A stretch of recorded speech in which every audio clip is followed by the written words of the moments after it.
Here's Mary Kate. Hey, Mary Kate. Hey there, how are you? Great. Looks like either you're in Florida with the sun in your eyes or... I'm in a dark room, so I'm under the light. I was in a meeting with my boss last week, and he had a black screen. He's like, is my camera working? I'm like, no. I said, but unless you're sitting in the dark, it was completely pitch black. Yeah, I just have no backlight. That's my challenge. Yeah.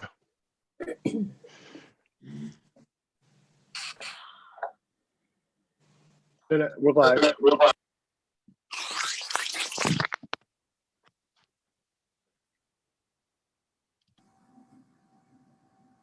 Good evening, everybody. Good evening, Eric. How are you? Good. Happy New Year. Good evening. Happy New Year.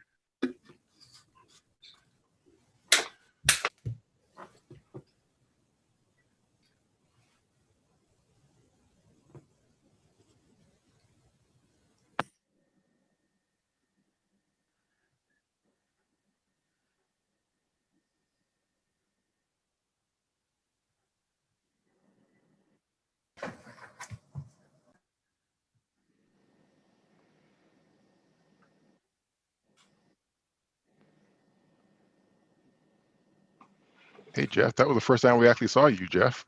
And then now you're gone. I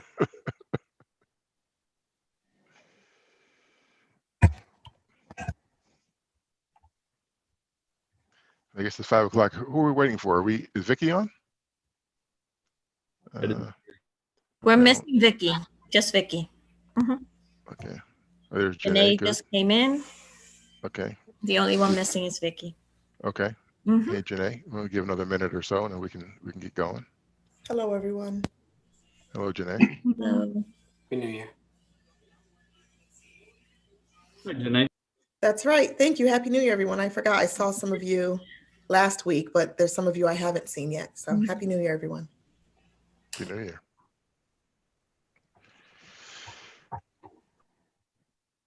There's Denise. Hey, Denise.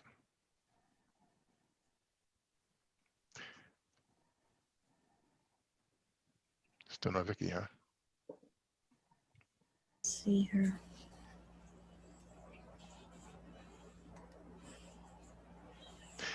Deb, looks like you're having fun with your camera.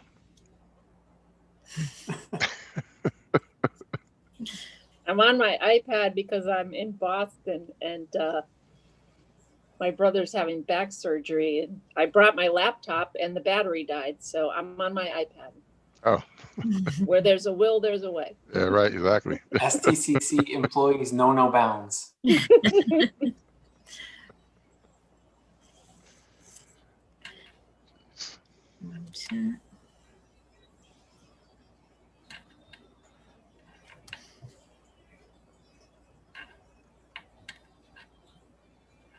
Why don't we go ahead and start the meeting, and I'm sure Vicky will hopefully join before we particularly get to her area. But Happy New Year, everyone. And if you could take the roll, Nene, that would be great.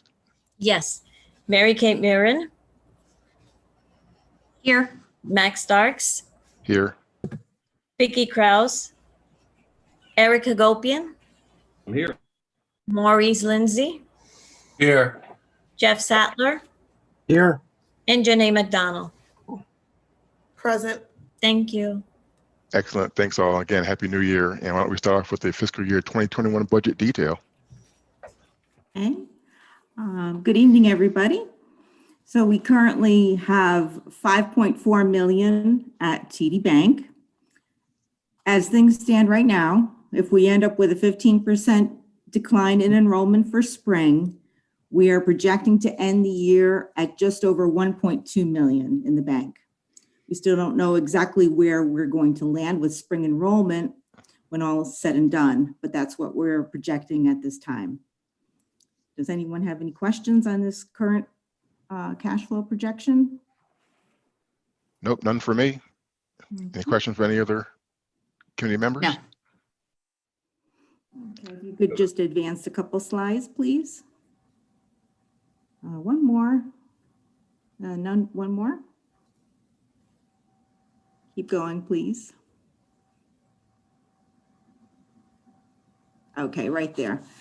So here we projected under various enrollment assumptions. We just wanted to show what the trend of cash flow might be. So the first one is in green. That is the one you just saw with a 15% decline in spring summer enrollment. The one in yellow next to it is based on a 20% decline in enrollment for spring summer. And the last one at the bottom in red is a 25% decline in enrollment. So as you can see at 25%, as of right now, we're still projecting to be in the positive. However, it's going to be a very low balance at just over $100,000 at June 30th. Any questions on these? No question. Oh, go ahead, Eric. Yeah, what is, I mean, do we have a threshold, in our forecast that we say, we can't go below in terms of cash, operating cash? So we generally like to have a minimum of $500,000 in the bank.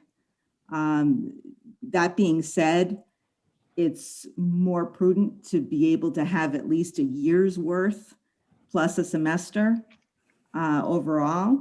So the way we have been operating is to at least, have that $500,000 in the bank.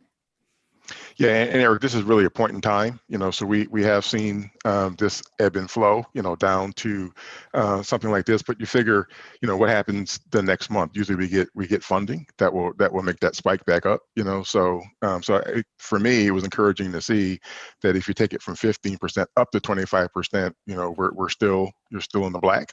Which is good. Now, obviously, we'll see how things kind of play out, but yeah, I guess I would say the next conversation would really be, okay, well, what fund sources do we expect to come in right after this so that this won't go in the red, which is where you're going, anyways. That's exactly where I was going.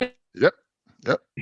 And Mac, this is Vicki. If I remember in prior periods, we might have taken a short-term loan or disbursement from FIA if there were some cash needs, and none of these three scenarios assume that. So there's no draw from FIA in any of these, even though there have been historical periods where we've had to do that.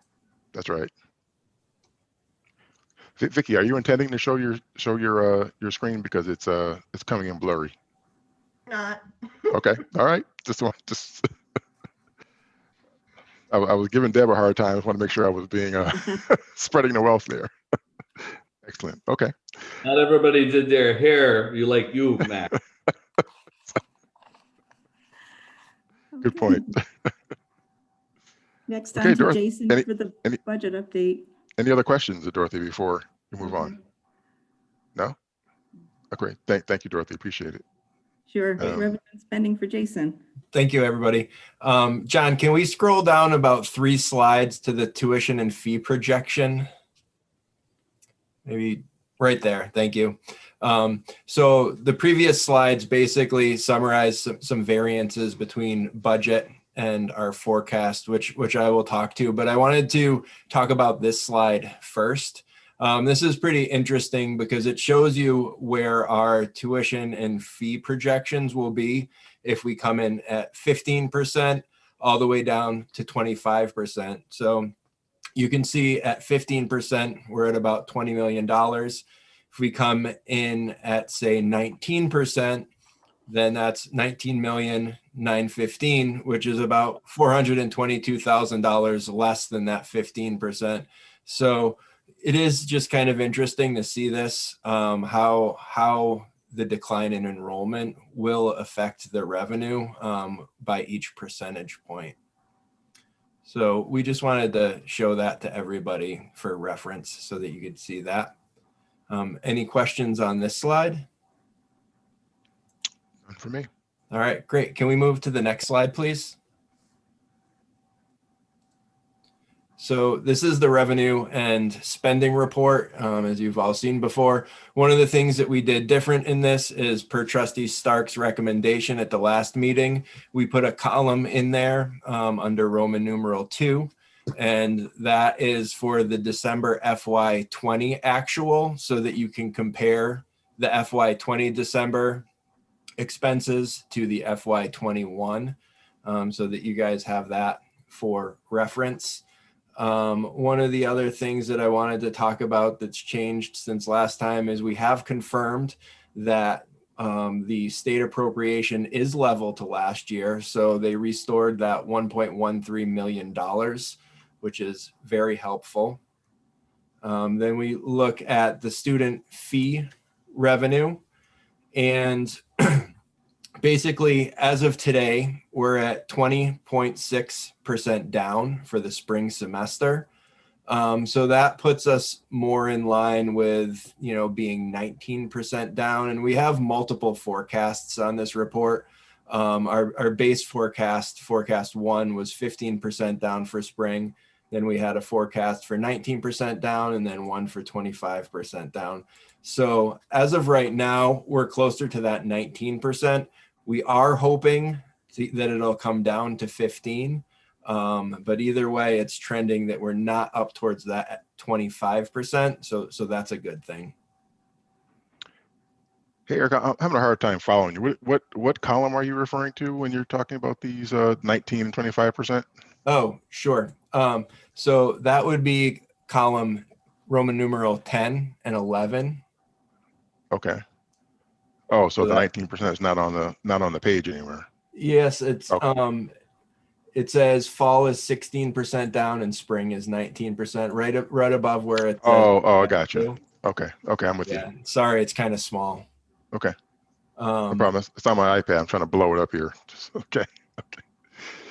Okay, gotcha. So we're going in the right direction on that. One of the other items that we're recognizing some savings in this year, as you'd assume, is in utilities, which is about $300,000 in savings. In operating, we had about $1 million in savings that we were projecting. Because we had those savings, we were able to fund some long-term capital projects for IT, which had been needing to get done. So that brings that down to about $700,000 still. And then facilities projects, one thing we did is, as you know, when we were anticipating a reduction in the state funding, we cut the facilities projects line. So we restored that up to the $3.1 million, plus built in another $100,000 for the potential reintroduction of the automotive study and the cosmetology study. So those are the notable changes that I thought would be of interest to everybody. Does anyone have any questions or comments on this? I guess the only comment I would have is we're not moving ahead with any of those studies at those dollar amounts. I think we still need to do some work and determine, what needs to be done and what the costs are. So I think that 100,000 is an estimate, and certainly not anything that we're asking to be funded or approved at this point. Absolutely understandable. We just wanted to put that in there kind of as a placeholder just in case. And what is our process for using savings to fund initiatives? I know you mentioned that we decided to fund some things that needed to be done in an IT space using savings. But what is our process to, given that we've got budget concerns, right? And we talk about every meeting. What is our process to say, okay, we're going to take a save and apply it to any project? Right. So we knew that we had some facilities projects that were of high importance. So those were the first items that we were going to apply some of these savings to. Right now, enrollment for spring is kind of up in the air. So we didn't really want to go as far as to say, all right, we want to allocate that $1.2 million in underspending. But generally, as far as our budget process goes, when we're preparing our budget, all of the different department managers will give us, their wish lists or things that don't necessarily fit into their budgets. And I hate to use the word wish list, but it's kind of like their additional asks that they need or would like to help make their program successful or their department successful, but there might just not be enough money in the budget for that. So in these instances where we're expecting some savings, once we dial into that spring enrollment number, we'll be better off to look at those lists, and then cabinet would decide, how we want to allocate those funds. Also, when we said that we took savings and applied it to IT projects, we haven't spent the money yet. We just said, we earmarked it at least tentatively to fund those IT projects, but we haven't actually incurred any expense yet. Correct. Okay. Right. All right. Got it. Not Okay. yet, but we Gotcha. will be. Yes. Gotcha. Yeah. And those are prioritized lists. So Yep. we ask that all the deans and the department managers prioritize. So, the most need first. And is there a committee that then determines where the spend will go?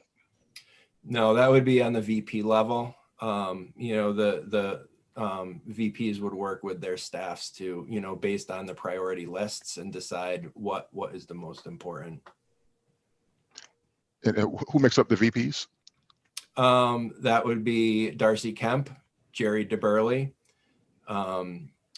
Dr. Cook would be involved as well, and Andrea Nathanson. Got it. Jason, Okay. you want to talk about the storage area network as an example of something that's really more of a need that we didn't have a place in the budget for?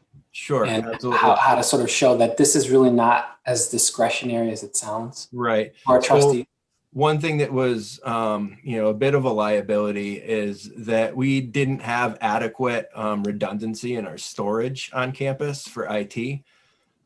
So one thing that we're doing is working on a cloud-based solution to get additional storage to back up our systems, so that in the case of a catastrophic failure, we're not going to be worrying about losing all of that data. So it's something that we've needed for a while. It hasn't fit into the budget due to budget constraints, but it's something that's needed. So we're going to utilize that, some underspending to fund it. And its cost, Jason, just so people are open-eyed. Bear with me one moment. That one was about $2,500 or $250,000. Got it. Okay. Thank you. You're welcome. Any other questions about this sheet? None for me. All right, great. We can advance. So this slide is a little bit new. I know we often talk about the DCAM funding that we receive for our projects, as well as our capital funding that we use for our institutional budget.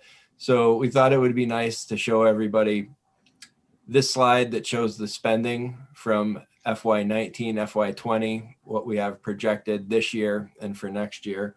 So basically, the state DCAM has given us $12.1 million to spend over 5 years from 2019 to 2023.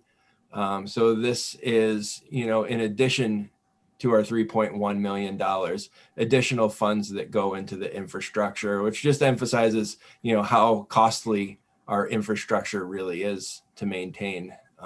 So we just wanted to show you this slide as well. Any questions or thoughts on this one? All right, we can move forward to the next slide, please. So this just gives a little bit more of a detailed breakdown of our spending for our facilities projects. If we look on line 1 and 2, we can see that we have the $3.1 million.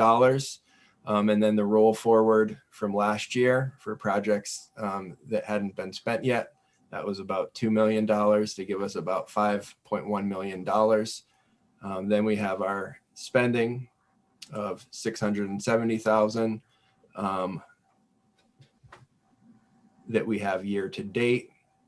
And we have about $4 million left to spend. Have you allocated those $4 million?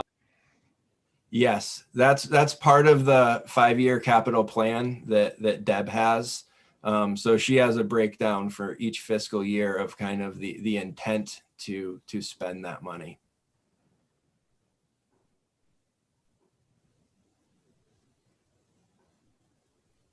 Was any of that $4 million, was that any of that earmarked for any of the programs that have been canceled?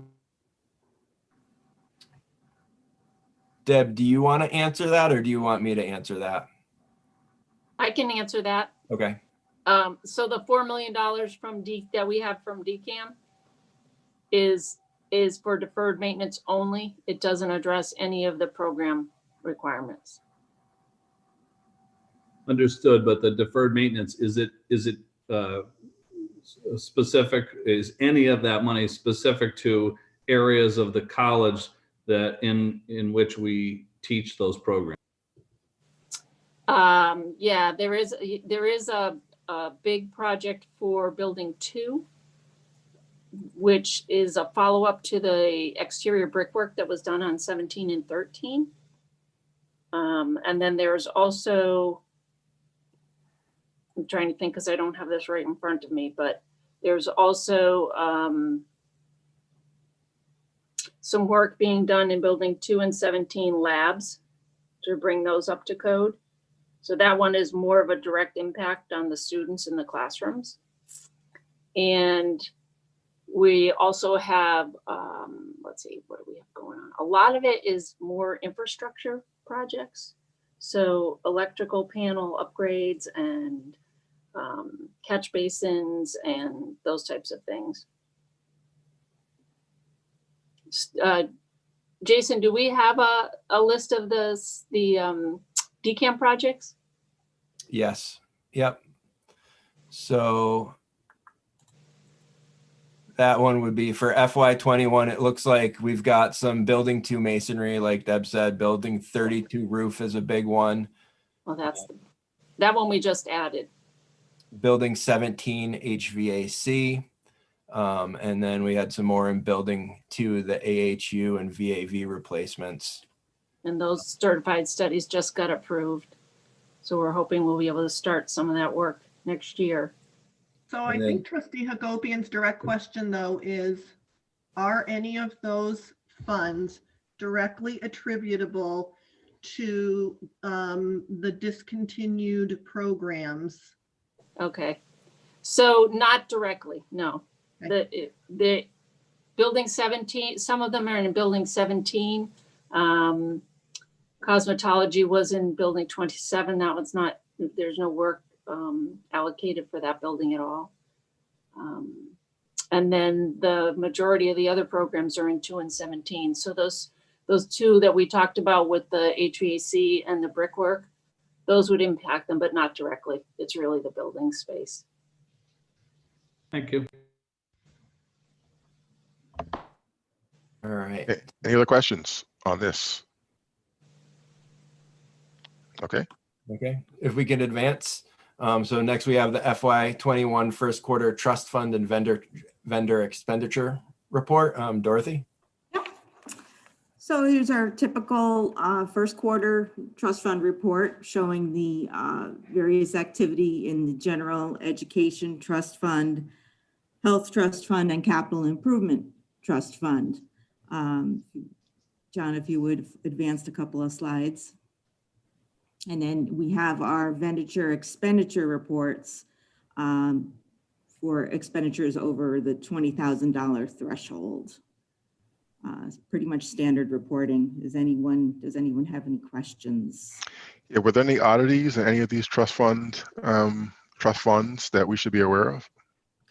No oddities. It was of interest, so I did look to see how much we spent last year this time. And it's interesting, the first quarter 2020, we had spent 2.2 million. And this time around, it's 1.6, the amounts over 20,000, that is. So that was just of interest, but other than that, there was no anomalies. Okay. Thank you. Okay, if you could go to the next slide there. Okay. Now we have some follow-up questions from our November committee meeting Trustee Starks had some questions. Jason, you want to address the discontinued programs question? Sure. So one of the questions that Trustee Starks had at the last meeting was, of our reduced revenue, how much was attributed to these 7 programs? So what we did was we took the credits related to these programs from last fiscal year and did a projection just so that you could see exactly how much revenue was lost due to these programs being discontinued. So that was the $754,000. There was also expense savings as well, which was 1.2 million, netting $461,000. Okay. Thank you. Any questions? Nope. All right. Nope. If we could move to the next slide, please. Okay, and this is a question that Trustee Starks had regarding our capital improvement trust fund. He asked, what were the significant drivers between the budgeted capital improvement fund expenditures for FY20 and what was actually spent? So we started off FY20 with a budgeted amount of just over $3 million. And then, so we did a high level reconciliation and listed out the budgeted items that were not spent, such as the MET renovation, radio station renovations, cosmetology, robotics, and so forth. Then you subtract out the FY20 facilities cuts and deferments, and you end up with the amount expended out of the capital improvement fund for projects of $680,000 and change. Are there any questions on this slide? Oh, thank you for providing. In terms of the radio station, I remember at some point we allocated about $150,000 worth of funds for that renovation because it needed to be done under our contractual agreement with the radio station. What's the status of that? Deb, might you answer that one? I can answer that. So the radio station, currently we have an architect working on the project. They did a review with DCAM and the state building inspector. During the review and the certified study, the DCAM determined that they wanted us to do some additional accessibility changes. There's the ramp leading into the building doesn't meet accessibility code. There's a ramp, there's a lip on one of the doorways. There's a couple other smaller things that they wanted us to look at. There's some of it that we can do and some of it that we can't, either because of the historical building or because of the structure of the building itself. So what we had to do was work with the architect to put together a proposal for a waiver so that we didn't have to make all of those changes. And if we did, it will also save us cost because those weren't originally anticipated. It went to the waiver committee. They asked us to make some additional changes. We made those changes and sent it out again. And now we're just waiting for them to tell us when the next meeting is going to be where they can review it. And then once we get that approval, we can actually move forward with finishing up the construction drawings and putting it out to bid. So this 380 represents what they asked us to do, but what we're at least requesting some waiver on. So we actually, I think the original number was 450 that we had. And some of that money has been spent on the architect who's doing the work. The rest of that, which is the 381, is anticipated cost for the actual construction. Does that answer your question? So none of that we expect to be waived. We don't expect any savings in that 381? No, because the changes that they're asking to make were not in the original plans. Okay. And we're obligated to make these renovations for the radio station? According to DCAM and the accessibility board, yes, they are asking us to do that. But we can't move them somewhere. We have to honor them in that space and do the work to keep them there.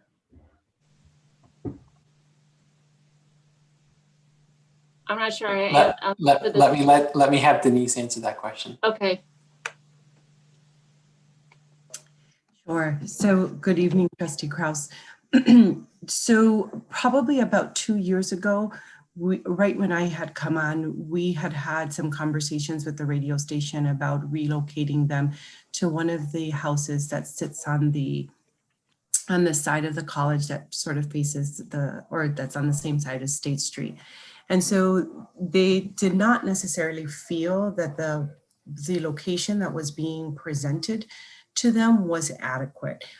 They didn't think that it was big enough. And in addition, one of their main concerns was that it wasn't as handicap accessible and sensitive to one of their DJs. And so there was quite a bit of convening of meetings to sort of try and figure out what would be the best way to accommodate the station, what would be the most fiscally sound way for the college and for the station. And so we were able to come up with an agreement that they would contribute, I believe it's about $150,000 towards the renovations so that they could remain in building 16.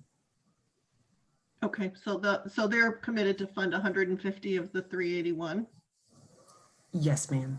Okay, thank you.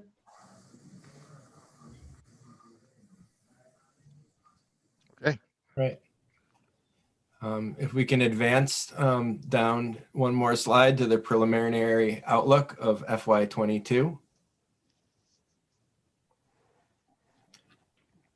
And I don't know if you all have met Andrea Nathanson. She's our new CFO, which we are extremely happy to have her on board. And she has a few words to say about this slide. Thank you. So first of all, I'm really happy to be here. I'm just starting my second week.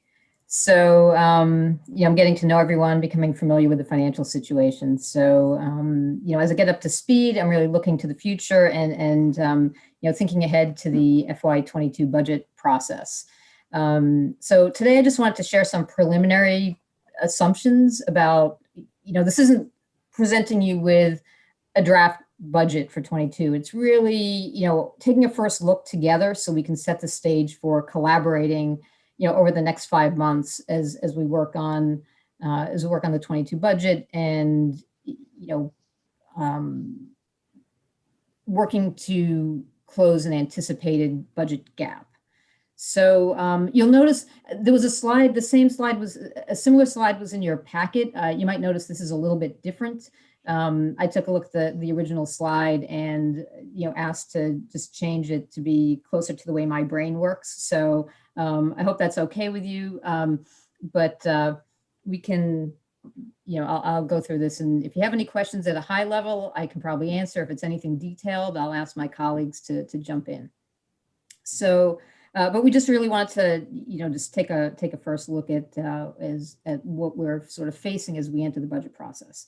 So if we start with revenue, I would just think, what's impacting revenue and what's impacting expenses. And so on the revenue side, the two biggest sources of revenue are the state appropriation and student fees. And so at this point, we're assuming that the state appropriation will be flat, level with the FY21 budget. So this might be optimistic. We just have no idea at this point. As we move along, we'll get more information about that. But we have no reason to make any different assumptions, better or worse. So we're sticking at this point with the assumption that will be flat. However, when we look at the student fees, that's obviously based on enrollment. And so if we consider, we're anticipating at this point a 5% decline in enrollment in 22 relative to the projection for 21 that Jason talked about earlier. And so financially, that would come out to a $2.9 million reduction relative to the FY21 approved budget. So if you think FY21 budget compared to the potential FY22 budget, the potential reduction in revenue related to enrollment declines is looking to be about $2.9 million. That will be somewhat offset if we do a typical fee increase of $8 per credit. So that will be a little over $600,000. So the net revenue decline that we're expecting at this point is $2.3 million. So, as a new financial person coming in, that is somewhat concerning to me, and, something that we can, we need to pay attention to. Then if we move to expenses, at this point, we're looking at level full-time personnel, FTEs, level to the FY21 budget. So the dollar amount here is similar to the FY21 budget, the 25.7 million. That does include pay increases, but it does not include the expense for FTEs related to potentially reinstated programs. So just to clarify what's in there and what isn't. We're also assuming level student scholarship expenses of 1 million. So those two numbers there would be similar. If we think about things on the expense side that we expect to change, with the reduction in enrollment, we should expect some savings, decrease in expense for adjuncts. So that might be about $400,000. And then, reinstating the 5 discontinued programs would add expense of about $500,000. So, again, so far these 4 items, are close to a wash. Then when we get to the capital investments, both in facilities and IT, I know typically the facilities capital budget is about 3.1 million. You'll see this is 4.8 million. This includes 1.7 million for IT improvements that are part of the 5-year IT capital plan. So if we implement that plan, that adds another 1.7 million. So if you kind of take the picture all together, this 4 million that you see here, and again, this isn't an exact number, this isn't a final number. We know that there are opportunities to improve this number going forward, but at the first look, high level, a reduction in revenue of about 2.3 million, adding about 1.7 million in expense, you're coming up with the $4 million potential budget gap. So, really what I wanted to bring up here is that, this will improve over time, but we are going to have some challenges. And so, what I'd like to ask of the committee is, how would you like us to work together going forward? Are there any specific strategies that you'd like us to use as we close the gap? Any thoughts about using or not using reserves if we get to some point to close the gap? And so again, these aren't questions really to answer today. Necessarily. I'd love to hear if you have some thoughts or questions, but I just want to make sure we're really collaborating going forward, because I do think this will be a challenging situation. So I'll see if anyone has any questions or comments. Andrew, I guess. Go ahead, Mac. No, because first off, welcome, to STCC. We look forward to hearing your updates going forward and bringing your expertise around the finances to our conversations. And I guess from my perspective, I'm not looking for this 22 process being any different than any other year's process as we develop our budget, right? We typically start off in a for very different reasons. We start off with a deficit, and then the college works to develop a budget that we actually agree to, and that so it's less about us prescribing how we want you to go about it. It's more about you all working through what you think makes sense. If that includes divestitures, if that includes taking actions in various ways, that's fine. It's something for us to consider. But I wouldn't want to start with us prescribing to you what we'd expect you to do to drive towards more of a balanced budget. Sure, thank you. The question I have is, it's not really a $4 million operating gap. We have in this number $4.8 million worth of facilities and IT that would not normally come out of operations. The 3.1 million, I think, that you described as money that's normally provided, I think, as we've just discussed earlier, through deep CAM funding and those sorts of things. I don't think the 4.8 would normally come out of operations. Kind of mixing apples and oranges a little bit. So this is there are two different buckets, or maybe multiple buckets. I'm sure that maybe I see Deb has maybe Deb wants to jump in there. This is a different bucket, but let me let Deb answer that question for you. So the 3.1 million is not DCAM funds, it's stick funds. There's the DCAM is 12.1 over 5 years. The 3.1 is stick funds allocated each year. In the operating budget, Deb? Yes. So from tuitions and state appropriations, we would expect to be able to fund that 3.1 million? Correct. And Jason, correct me if I'm wrong, but that's my understanding. Right. And one of the components to our fee structure is the capital improvement fee. And that is the main driver of funding that budget line item, that $3.1 million each year. Thank you. I will add that coming from, a different type of, not coming from a state agency or higher ed, I'm not used to seeing capital in the operating budget myself. So I can relate to that question. Something new for me. Great. Thank you, Andrew. Any other questions?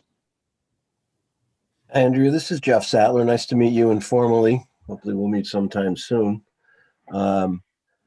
I agree with Mac. I mean, I look at it where trying to get to a zero-based budget without any losses for a year for the budget. And I know it's a work in process. I think we have to have this finalized by May of this year for a June approval.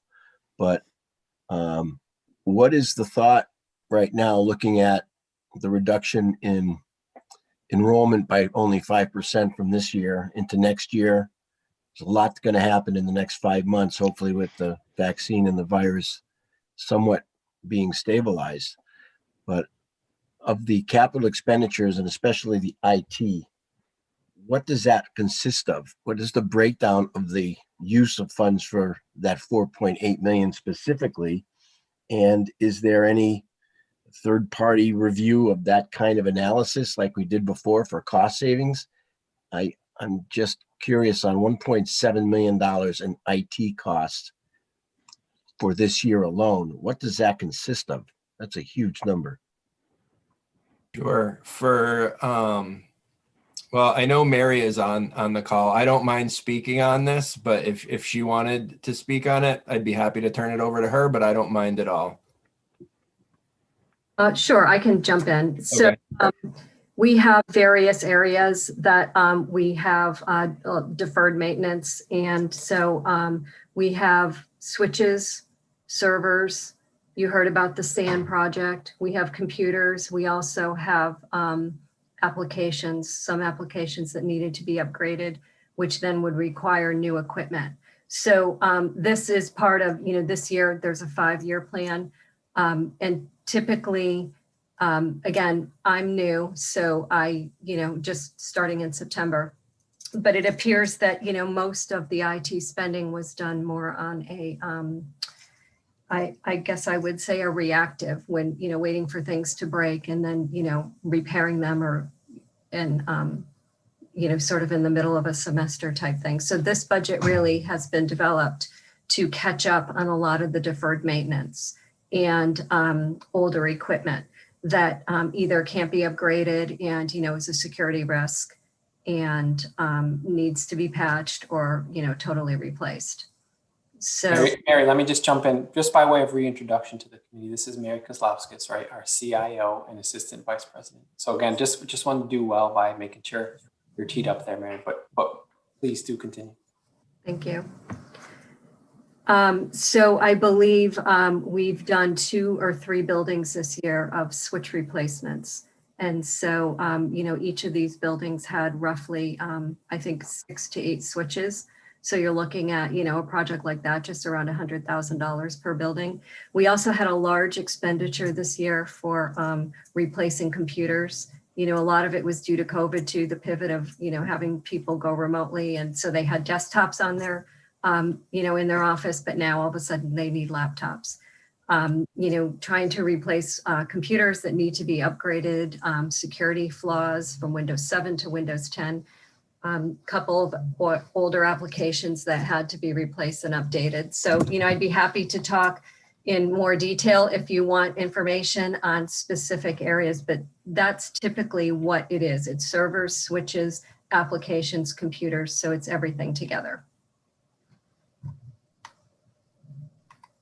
Yeah, I would like to have as much information as possible on how much we can defer this year for capital projects and IT. A $5 million deficit on a $50 million, $54 million revenue is just unacceptable, in my opinion. I mean, I know that we have deferred maintenance much higher than 5 million, that's for sure.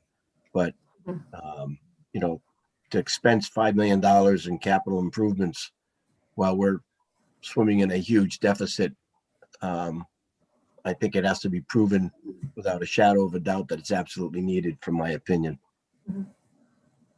Great point, Trustee Sadler. Yeah, Not to say we wouldn't, it just has to be really, the more detail, the better, in my opinion, looking at that kind of a expenditure and a deficit projection. Agreed. So one of the things that we've been doing as part of the $12.1 million 5-year budget from DCAM is we've been working with the house doctors to have certified studies done to review all of the deferred maintenance on campus. We've broken it down to start with a few projects, but a lot of them encompass the whole campus. So for instance, one of the projects was an envelope study of all of the buildings on campus, their roofs, their masonry, their doors, and their windows. And as part of that, we're getting back studies that are broken down into different priorities, priority A through E. Priority A being safety requirements that need to be addressed immediately. Priority B is immediate repairs that should be done, and then 1 to 3 years, 3 to 5 years, and 5 to 10 years. So a lot of what we're seeing with these studies is that there are either a lot of safety repairs that need to be made or immediate repairs based on the studies. So what we intend to do is to take those now that we have them and look at the projects that we have coming out of our STIC budget and determine whether or not those are considered safety requirements and repairs and immediate repairs that need to be done. And Andrea, I'm sorry, Deb. Andrea, it's Mary Kate. I think it's what you're hearing, right? This is a preliminary budget outlook. And I think what you're hearing from the trustees is additional need and desire for detail moving forward, something that's already been mentioned by a couple of the. So I think that in a way to enhance the process and really make it a little bit more seamless is the more information, the better. The detail behind it, rationale behind it, and really have the players come to Trustee Stark's meetings, just so we get all of that information right from the get-go, and it's upfront and on that front burner. I think that's what I think you might be hearing. We don't want a prescriptive, and we wouldn't do that from a board perspective. That's what you all hired for, but we will work with you to be making decisions with the best of for the community college moving forward. Sure, absolutely. We'll definitely, bring as much detail as we can. I think the other comment I just want to add is that, when we talk about the FY22 budget, it's sort of 1 year, but really, as I'm coming in, and again, I'm just really getting to know the financials. If you look ahead multiple years, let's say we take a 5-year, look ahead. I think that it might be helpful to look at FY22 in the context of what things look like going forward. So if you have, if we expect continued declining enrollment and increased expenses, ultimately, the potential gap gets bigger, and then also the, capital needs get bigger. So I think we just need to look at, we'll bring information to help us all look at the big picture into the future, because I think that'll be helpful in making decisions. So definitely we'll come back with some good information for you. Thank you. Thank you, Andrea. I mean, as we said, and as you can see, it's bring to us the detail, right? And helping us understand what the thought process was as you develop iterations of this. Like I said, this is a normal course of business that we do every year, every meeting. If we get close to the May timeframe, we look at an iteration of the budget, and the assumptions change, and as we learn more, but to the extent that you can bring to the table, the support for why decisions were made and why assumptions exist, that would be helpful to us. So we appreciate your help with that. Great, thank you.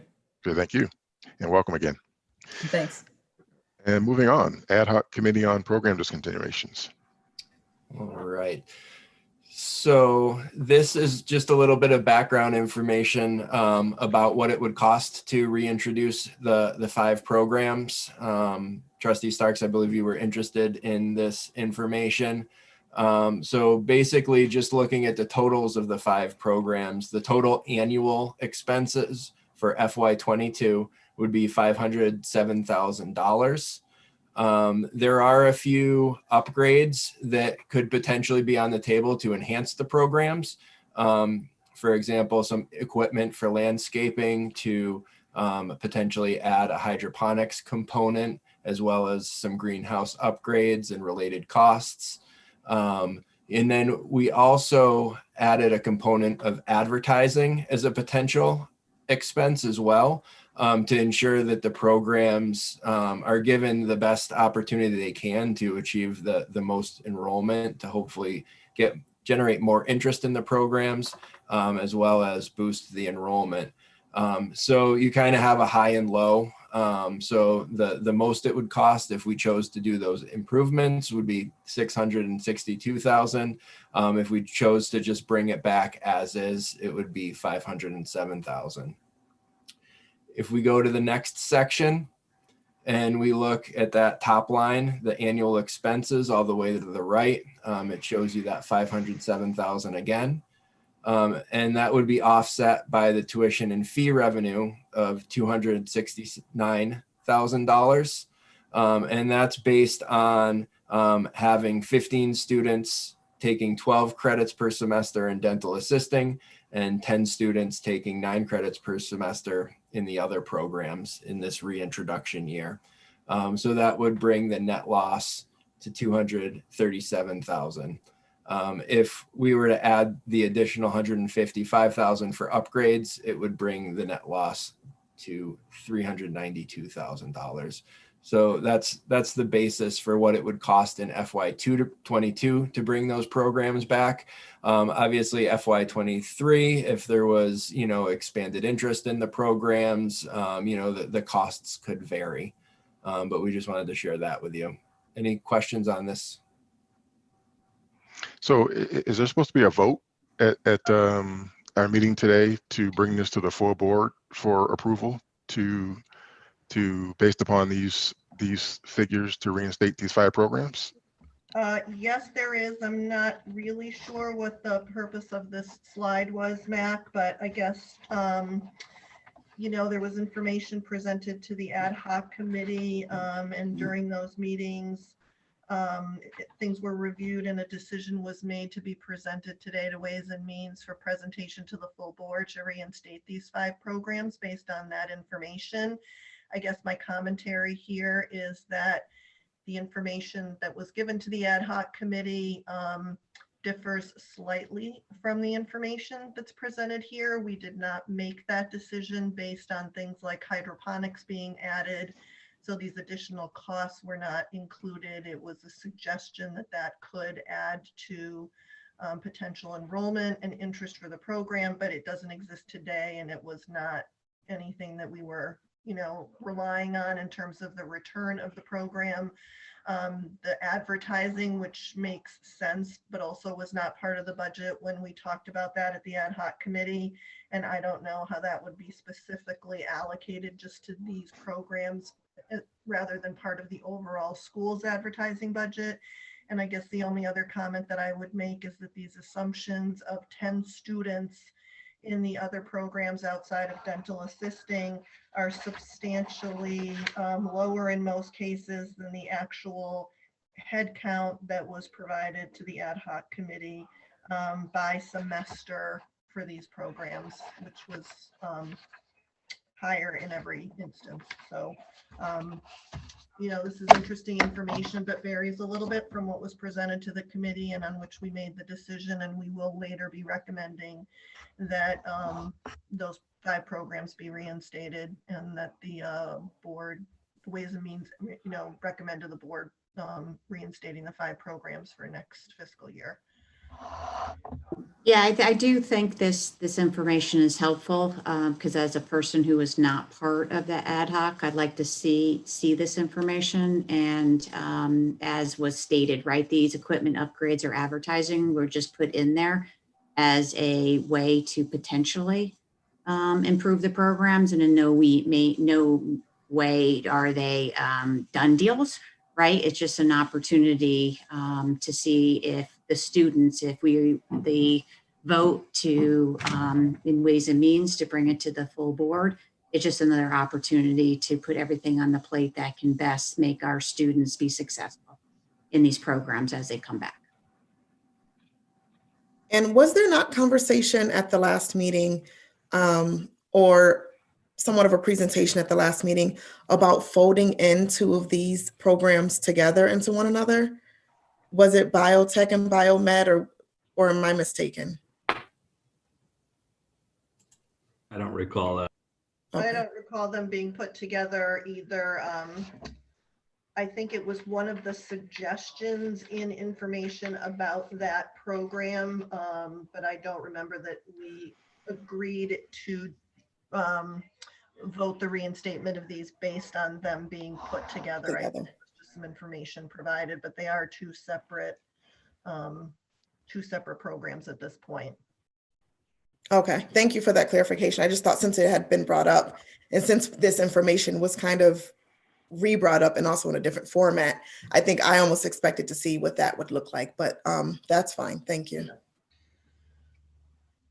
So I know, Vicki, you mentioned that the numbers here are slightly different than, or are different than numbers that were presented previously, but the intent here is to vote or someone to make a motion on if the annual expenses of 507,000 are going to be offset by another 270,000 of revenue from the per credit fee, getting to an approximate cost to the college of net 237 before considering any of the other equipment upgrades or advertising. Is there a motion to from this committee to bring this to the full board?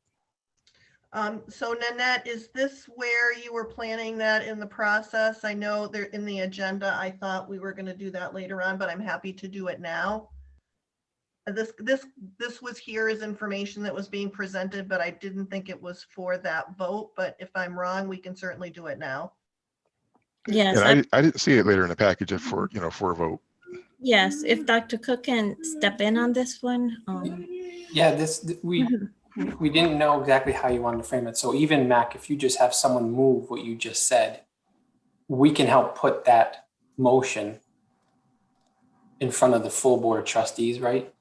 With all this context in it. I think we understand the spirit and intent in which it would be moved, seconded, and voted on.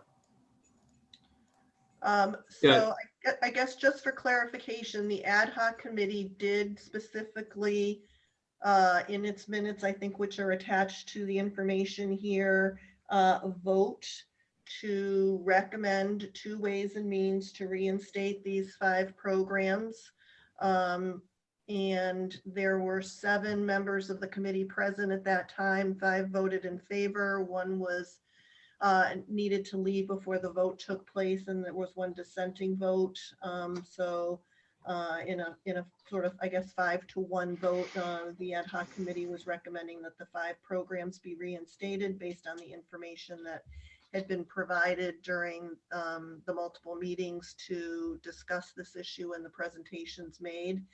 And if we, sort of want to further that based on this slide, I guess we can do it, although this was not the nature of the information that was presented to the committee, but, certainly, as how Max stated it is fine to move forward, but the ad hoc committee that was put together specifically for this purpose did vote on a 5-to-1 basis to recommend to Ways and Means the reinstatement of these 5 programs with further review for cosmetology and automotive. Based on the numbers being presented on those, we didn't want to move forward based on the costs that were being presented. Yeah, Vicky, there was also a motion about an RFQ, RFP. Is there an intent to put that in the overall? I didn't hear Mac, Trustee Starks mention that in his potential motion. Just wanted to know where you stood. I don't think we have enough information right now in order to do that. We've tossed around a couple of potential parties who could look at that. And I don't know yet what that process would be or what the cost would be. So I don't think we're in a position to recommend anything other than right now just moving forward on these 5 programs and holding the other 2 still until they can have further review. So just the motion of 2021-05 from your committee. Yes. I would make that motion. Do I have a second? I'll second that motion. Excellent. Thank you both. And roll call? I'd like to just have one bit of discussion, if you won't mind, Mac. Sure. Just because respecting the board, we're looking to recommend funding these programs with a deficit of 237,000. So asking the question, where are we going to come up with the money with that? Is this something we can be comfortable enough to know we've got a pretty good size endowment account that we can tap, and I don't want to go there if we can help it, especially with $4.8 million potential loss for 2022. But if we're going to recommend a budget for these 5 programs and reinstate them, knowing there's a loss, we should be prepared to know how we're going to fund that loss. Just as a discussion for the committee. Yeah, I hear you, Trustee Sadler, and as part of the preliminary 2022 outlook, included already is the $500,000 of restatement, and so I would as iterations of the 2022 budget are presented to us, the expectation is there would be consideration for this as an additional spend, and what do we need to do to get back to that balanced budget. Yep. Okay. Any other comments? Yeah, I was going to ask that. I have some little concern too as to whether or not we're really comfortable with what we're looking at here for numbers and for a vote at this time, especially as was pointed out, some of the numbers have changed from what we were looking at previously, and I'm just wondering, aside from the advertising and such, what are some of the different numbers that are in here than what we were looking at previously? Obviously advertising is key, but I don't know what else is in here, and I'm not sure that based on what we were looking at before. So I want to be sure that we are comfortable with what we're looking at here, that we can, and I know, Mac, I think in some of the past discussions, we're looking at tapping into unrestricted funds and stuff. So it's a matter of, do we really want to do that if we're not 100% all comfortable with this? So it's just thinking out loud. So I'll provide a little bit of flavor on that, and so specifically in what's been presented here, and honestly, I'm really not sure why this is presented today and why this was presented in this format. But with respect to what's presented here, the ad hoc committee, which had many meetings and asked for much information, which was provided, did not make its decision to recommend the reinstatement of those programs based on the $155,000 of additional expense that's shown here with respect to equipment and advertising. And so those are additional expenses which were not part of our decision, and I'm not sure are dollars that we have any justification for. Hydroponics was a conversation. It actually wasn't even a conversation. It was just anecdotal information about the landscaping program and how that might be a way to drive additional enrollment, but it's not something we have today. Therefore, I don't know why we would assume we need equipment upgrades to bring it on. And the other thing that I would say is that these assumptions, according to the notes, assume 10 students taking 9 credits per semester in the courses that are not dental assisting.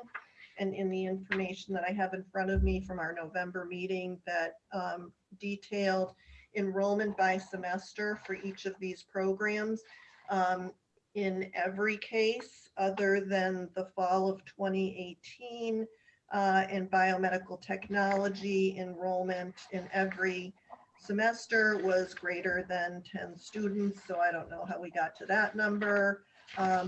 So I guess the ad hoc committee made its recommendation based on what was presented. I'm going to assume that that information was accurate, and that we did understand that there might need to be some additional funding to bring the programs back out of reserves. But, you know, we recommended, based on the mission of the community college, to provide technical training to reinstate those 5 programs. And as one of the co-chairs of the committee, I'd request that we move forward. I think there was lots of robust discussion. It was well represented. And I think we should move forward. And I don't really know the purpose of this slide, but I'm assuming what was presented to the ad hoc committee and discussed, the information was accurate, and the decision was made based on that information. So Trustee Lindsay, to answer your question, you're really just looking at, my understanding is the total annual expenses of $507,323 as the cost to bring back the aforementioned programs. It will not assume the additional equipment upgrades and advertising at this moment. And that's my understanding from the ad hoc, to answer your question.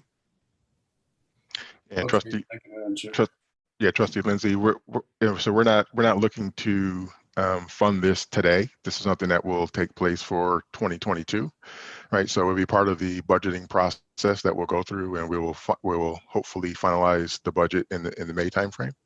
One, and then two, I looked at this as you know, now numbers changing is one thing, but I expected it just to come from the ad hoc committee to Ways and Means, from just looking at how much would it cost us, right? So we left saying we do want to bring the programs back, but for Ways and Means to get a sense for how much it would cost, which is why Vicky's point is valid, which is, okay, well, what is the number we're actually looking at to bring it back? Is it 662 or is it 237? And when I went through, you know, describing it, I looked at the 237 as the amount, because I from just picking on the advertising, because Vicky just went through the upgrades, but the advertising, I look at it more of a holistic college advertising as opposed to spending specific $10,000 advertising for each program.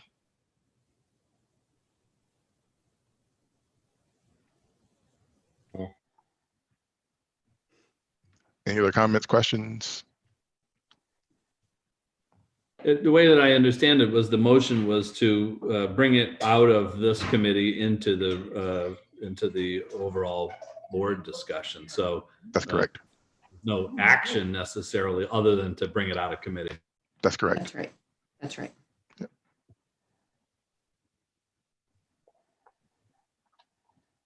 Any other comments, questions? Great, thank you all. President's perspective. Does Nanette need to take a roll call? Yeah, we need that's to. right. Yeah, we need to take a roll call to approve the motion. I'm sorry. COVID. Yes. Okay, please take the roll. Mary Kate Murin. Yeah, given unprecedented times and an unknown future, but knowing the importance of getting this out of committee into the full board, I abstain. Thank you. Max Starks. Yes. Vicky Krause. Yes. Eric Hagopian. Yeah. Maurice Lindsay. Yes. Jeff Sattler. Yes. Janae McDonough. Yes. Thank you. Great, thank you all. President's perspective. Good evening, everyone. Happy New Year, trustees. Thanks for jumping right back in. At the top, not only do I want to echo the welcome of Andrea Nathanson, you can see she has already with her team started to really build a robust point of discussion. I think it was fantastic to hear her, Jason Cohen, Dorothy Ungerer, Deb Avery really work pretty seamlessly with one another on so many of these important topics that we are clearly in need of talking about and strategically planning for. So my great thanks to her for jumping right in, and for the team tonight for really demonstrating how much work goes into these different considerations. I think, to echo Andrea's view, we want to ensure, as Trustee Starks has noted, that we do the process like we've done every year, high level of engagement and collaboration. Certainly not prescription, but really looking to your guidance on things like what's that tolerance for reserves? How do we help constrict or retract or sort of hold the fort on certain things? And we are already listening on this idea of what is that need and that level of description to justify things in that IT and facilities world. Absolutely, we're clearly taking notes there. And I know Andrea, again, is going to stay connected with this committee and be sure that she helps be this key facilitator. A couple other notes you see on there. I wasn't sure if this idea of EY Parthenon, and the EY stands for Ernst Young, which many of you know is a, I think, accounting and management consulting firm in the past, but EY Parthenon has been hired by the Board of Higher Education in Mass to essentially do stress tests on all of the public's community colleges and state universities. So they have gotten right in there with Dorothy, for example, as our controller, to look at cash flow in particular. And they were stress testing scenarios this year, particularly where if state of appropriation declined and if enrollment declined, what would that mean for colleges' liquidity? Again, we should be very pleased the way the college has navigated this year. We didn't know where the issue was going to come from. We thought maybe it was that state appropriation. Honestly, thank goodness that we didn't have to sustain a cut there. But enrollment obviously has been very problematic. So the article that you would have seen in your packet, if you had a chance to look at that, talks a little bit about this EY Parthenon examination of colleges. And I expect that that will continue, especially because we're not sure if it took 6 months to get a final appropriation number for the college this year. It's really difficult to guess and forecast when we would have some sense of what that'll be for next year, much less approval of that. But again, just wanted to be sure that we were talking, or at least there was a mention of EY Parthenon. You saw my note about state appropriation for this year. We clearly will take a wait and see, and I do hope there's some guidance, some outlook come, let's say, May, of when we were hoping to put some final touches on our budget. But it may be just like this year where we have to put in, let's say, a level fund such as that's deemed reasonable. And then obviously we'll have to have a lot of discussion if that changes substantially. For spring semester, just a couple of notes about outlook. Yes, we absolutely continue to grapple with enrollment declines, and we see this east and west, up and down in Massachusetts. All the community colleges, again, continue to take this on the chin. We are certainly no exception to that. It would be helpful, of course, to still be in that 19-20% down for spring semester range. And you see what the implications are for cash flow, and also ending the fiscal year in the black. Again, I think it's been really helpful for us to have navigated all these unknowns. And to that, we are going to be sure that going forward with the rest of the Ways and Means committees in particular, we're going to talk more about COVID costs as we sort of try to seek this inflection point where we not just have to continue to test for COVID, but potentially seek the opportunity to be a locale for vaccination distribution, particularly for our faculty and our students. We're going to talk with you about how we're using specifically the CARES funds for an expense, a cost like that. So we'll be sure to keep you posted. We are hearing anecdotally, by the way, that some of our faculty and students are finding a way to the vaccination, but that's in part because of their roles as frontline healthcare workers in other settings, not because of the role they play at the college. So again, we'll keep you updated on that. Certainly it's too soon to tell what fall semester will look like us. If we can get back on campus, that 5%, decline we sort of got penciled in lightly right now could really be helpful. I think, again, everything is going to really shift on what does 6 months worth of vaccination look like? How does that help us with fall semester? But again, we're gonna keep you posted on that. One other note, I think we've mentioned, and I want to sort of give some time to our self-study, our accreditation co-chairs. If you haven't marked on your calendars, April 12th, 13th, 14th, right? That's when we are visited by NECHI, the New England Commission of Higher Education, for our accreditation. It only happens once every 10 years. I know they'll want to be meeting, talking, and hearing from trustees, particularly about our fiscal situation. They always ask about finances. They're going to ask about our facilities. They're going to ask about deferred maintenance. So I know if you are available, it would be wonderful to be sure that that visiting team can speak with members of this committee in particular. So again, that's our outlook. The college is most certainly resolved heading into this continued time. But we're gonna continue to keep this dialogue open. And again, I'm thrilled with how our team has had conversations tonight and going forward. Great, thank you, Dr. Cook. Any questions, Dr. Cook? Okay, no old business, but we do have new business with the NECHI accreditation self-study. Well, thank you for having us here tonight, trustees. We're excited to be able to kind of reach out one more time before your January 25th full board meeting in this interim to kind of pique your interest again to this important accreditation process. Both Suzanne Smith and myself are here to kind of just give you a quick overview about those, the ideas of projections for the January 25th meeting. It's a great time of year for this kind of reflection, projections, resolutions, if you will, in this new year. And so, the accreditation process is about comparing what we're doing as it relates to the standards of accreditation that are prepared by NECHI. And some of the projections that we put together as considerations for the board back in November were based on some of the gaps, perhaps, in the new accreditation standards. So, for example, one of the changes in the accreditation standards for Standard 3 as it related to the board was that the board should regularly do self-assessment. And so this is something we brought to you back in November, the opportunity for you to begin this assessment, to find an instrument that would help you in that process, and then ultimately regularly do this assessment as a full board. Secondly, since NECHI recognizes other bodies such as the Board of Higher Ed, another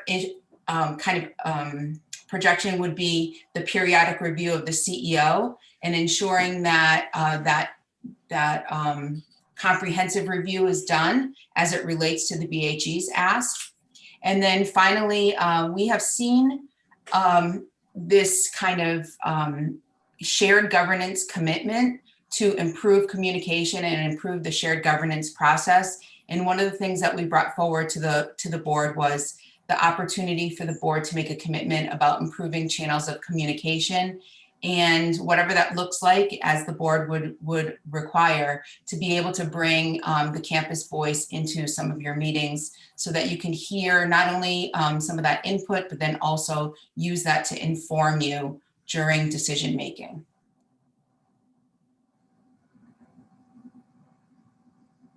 Suzanne, you're on mute.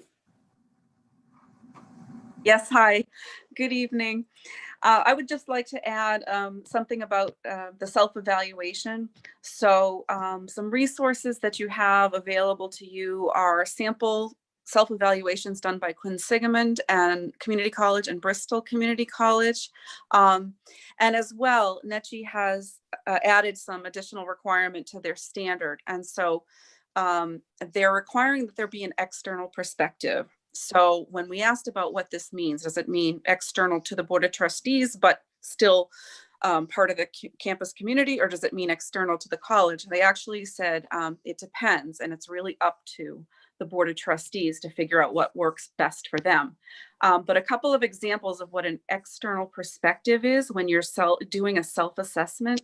An external would be using something like the Association of Governing Boards. That's what they told us some boards do. So they're really looking externally at other boards or other processes to measure themselves against.